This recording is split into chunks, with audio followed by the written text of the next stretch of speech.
Hi, I'm Alex Moses. I study system science. With me today are Graham and Dylan, who study computer science, and David, who studies networks and social systems.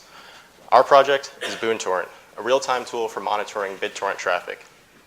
Now, depending on who you ask, BitTorrent exchanges take into account about between 7 and 12% of all internet traffic and about 3% of all internet bandwidth. Naturally, this consists of the exchange of copyrighted material such as music, movies, and TV shows. Traditional market research firms fail to take into account any measure of this illegal media consumption. And when we started this project in the fall, the leading market research firm Nielsen didn't even take into account legal means of online streaming.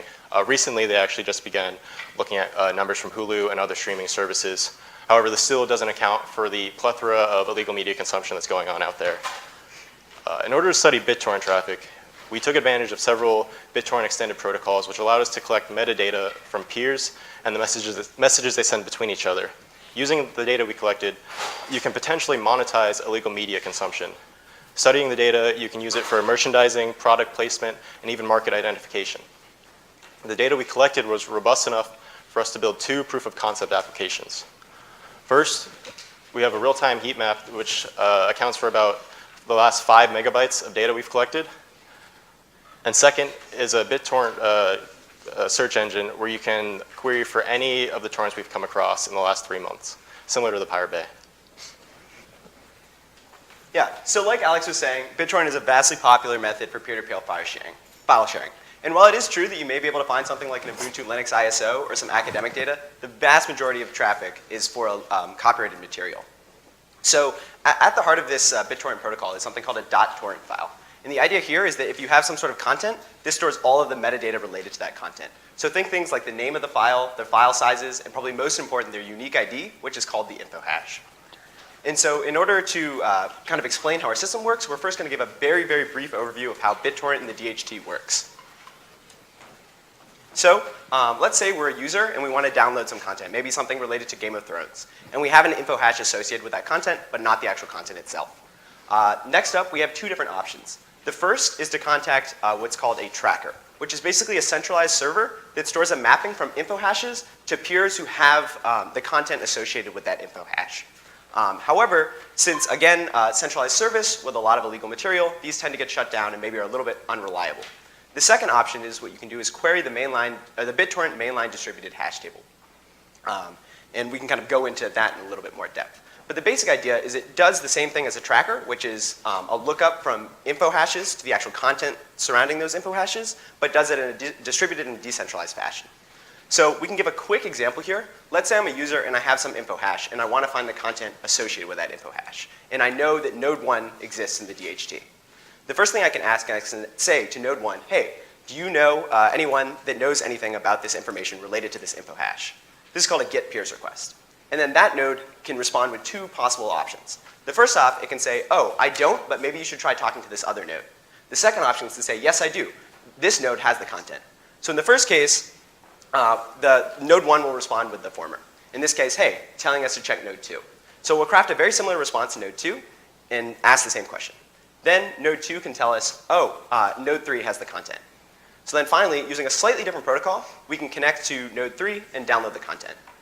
So again, this is kind of a little bit hand-wavy, but in the actual DHT, this is basically happening with multiple requests with multiple nodes all at the same time.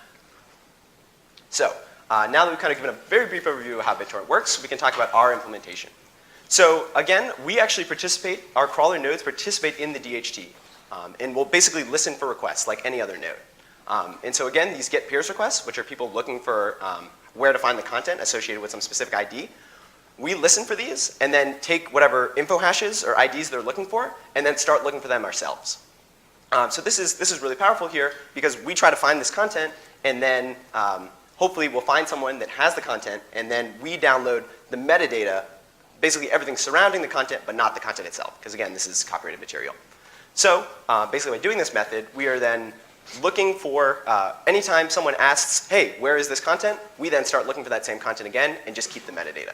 So whenever we actually resolve this metadata, again called a .torrent file, we upload that to a centralized service as well as log all of the intermediate steps that it took to resolve that torrent. Yeah, so Graham talked about a little bit what our crawlers do. what we do at any given time is we have several of these crawlers running in the distributed hash table. We try to traverse as much of the key space as possible, so we spread them out with different keys and different IDs. And so in that way, they can look for different files, and they know about different files than each other. So each time we get a request, like Graham was saying, what we do is we first geolocate that request using a service that lets us take an IP address, which we get just from the network request, and turn it into a location, which is a city, country, a rough latitude and longitude coordinate. Then each record we upload directly into Amazon Kinesis, which is just a service for handling and processing streaming data. And every few minutes, when Kinesis fills up a bucket, which is 5 megabytes, it's approximately 13,000 records every 3 minutes. We upload that to S3. And so in that way, we have nice time series data sorted, very easily queryable. Also, every time we resolve a torrent, which was the second request that Graham was talking about, every time we resolve a torrent, we upload that metadata to S3 as well. And that lets us keep that metadata in case we want to do additional analysis on it. So every time one of our batches gets uploaded to S3, it triggers an Amazon Lambda, which is essentially a function as a service. It just lets us run some code, get triggered by Amazon, very easy, very quick. And every time that Lambda runs, it indexes all of the resolves that we've gotten, puts them directly into our search engine, and in that way, our search engine is kept always up to date. And it also notifies our web front end where to find the latest data. That makes sure that our web front end is also up to date. Anyone else that wants to build off these tools could use the same exact method and keep their data up to date as well. Yeah, so this is just an example of some of the metadata we're receiving. Every single, like I said, 13,000 of these records every few minutes. We get a resolve, our ID, which is the ID of the node we're communicating on, the ID of the file that we're talking about, the location of the peer that we're talking to, the peer themselves, the timestamp, the number of files, how large the files are, all this data, perfect for processing. Like I said, the peer, we get their IP address, where they are, and the last time we talked with them. So all this data, perfect for further processing.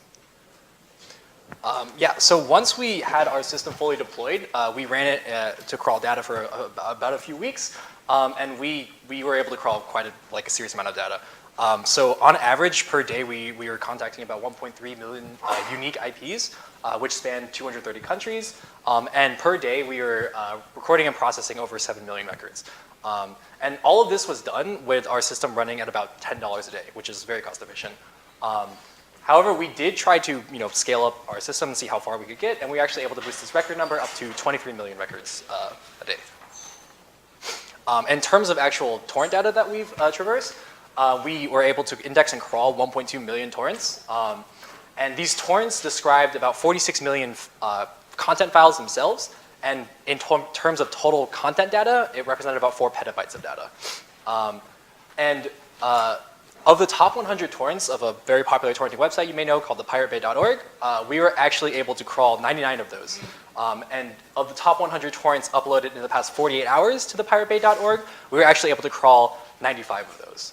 So this shows that our system is not only able to crawl popular torrents, but it's actually able to crawl these popular torrents very quickly and in real time. And so in light of these statistics, it shows us that our system is not only cost efficient and able to grab a very robust amount of data, but we're able to gain marketing insights into a very large audience group that is essentially ignored by advertisers. And so now we're just going to go into a quick little demo of like the proof of concept applications that we built on top of the system. So the first application that we built was sort of just a heat map. So this is the past 3 minutes of data that we've crawled in real time. So this represents about 13,000 records, as Dylan said. And so as you can see, it looks like there's a lot of activity going on near China/Taiwan, some activity going on near Europe, and then of course some activity in the US and then South America. And then if you view over here, we can take a look at like a country distribution. So like usual suspects near the top, we have China, we have the United States, but there's some interesting countries out there like Japan, Taiwan, Russia. So like these are sort of questions that we can ask, why are these countries up there? And perhaps if marketing companies do want to figure that out, they can use this system to grab that data and run their own analytics. And the second proof of concept that we did was an indexer. So in order to show actually, how powerful the system is, if you're familiar with a TV show called Handmaid's Tale, season 1 was very popular. Season 2 was actually just released 3 days ago. So we're going to take a look if we have Handmaid's Tale. Handmaid's Tale.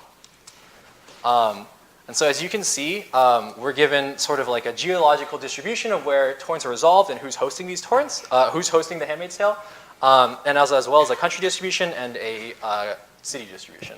And if we scroll down, we can see that we get some season 1s, but if we see here, we do have season 2, episode 1. And we can see that this was actually crawled on Wednesday morning, which is pretty impressive. So we can click this torrent and we can view the associated metadata with this torrent. If it loads. I think it's cached right now. There we go. But yeah, so as you can see, we have the Handmaid's Tale, the title of the torrent, the info hash corresponding to it, and how many files and how much total data the metadata describes. So as you see, there's some subtitle files and the actual MP4 file itself. And does anyone want to yell out some kind of TV show or movie to see if we crawled it or not? Black Panther, sure, yeah, totally. So that's actually not released out on DVD, but we probably have like cam rips or something, right? So as you can see, we have Black Panther 2018, and they're all very low quality, right? Because it's probably just someone recording in a movie theater. But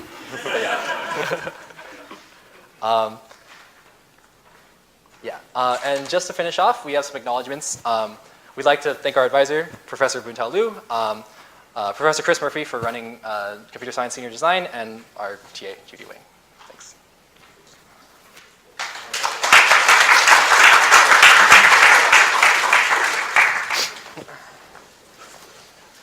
Hey, real quick. Yes. You said, you were listening into the DHD request. Are you posing as a DHD node? Yes, we are. Yeah. I mean, we're not just posing, we're actually participating as a actual DHD. DHD, Yeah. yes.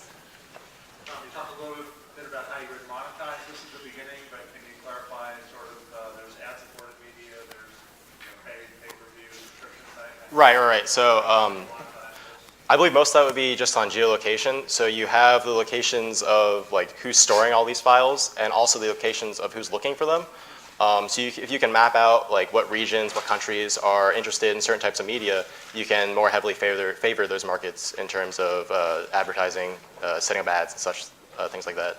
Additionally, you have the... Subscription model for the marketing plan? Or What's that?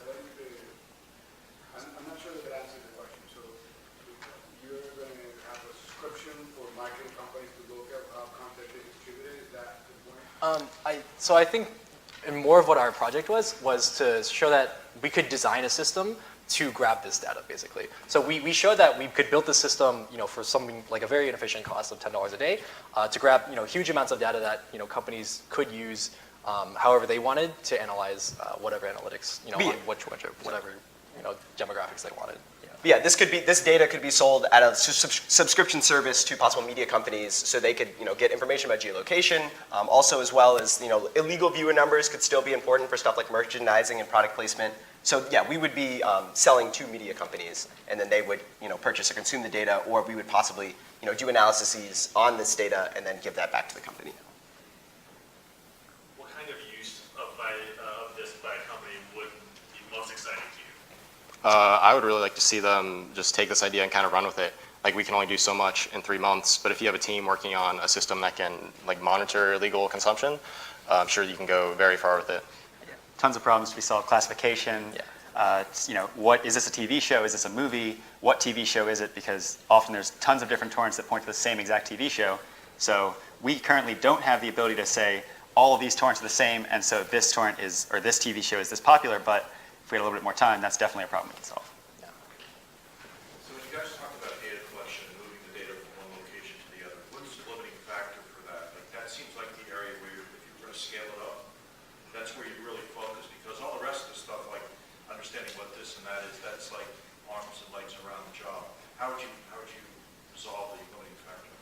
Yeah. So actually we're powered by the magic of AWS. Yeah. So. With our current system, we're theoretically able to scale up to as much as we can afford. And so we just, give a little more money, and Kinesis just gives us a little bit more processing power and a little bit more data stream, and it works out of the box. However, we were originally found that we were limited actually by I/O capacity Yeah, more than anything else. For our crawler. Yeah. So, Although just better we've processing. made significant improvements in our I/O capacity, and it's true, but the more IOPS we pay for on Amazon Web Services for actual crawler nodes, the faster and more efficient we can crawl. That's all the time we have. Thank you very All much. right, thanks. Thank you.